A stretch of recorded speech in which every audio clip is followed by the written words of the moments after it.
YouTube. It's MB again.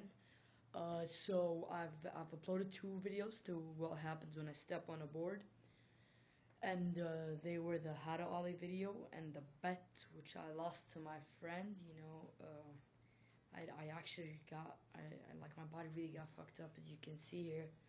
My back, my body, it's just really fucked up, and I'm wearing jeans at the moment, so I really like, I can't show you the cut I got on my leg and on my arm. Yesterday's been a really hard day for me, but I realized that the views are gaining fast, and I really appreciate that you guys actually take the time to watch this. Now, lots of people have been inboxing me telling me that it wasn't really an ollie, or that it didn't show that it was an ollie. So I decided to take the ollie, only the part of the ollie, not the whole thing, and put it in slow motion and upload it, so here it is, guys. See.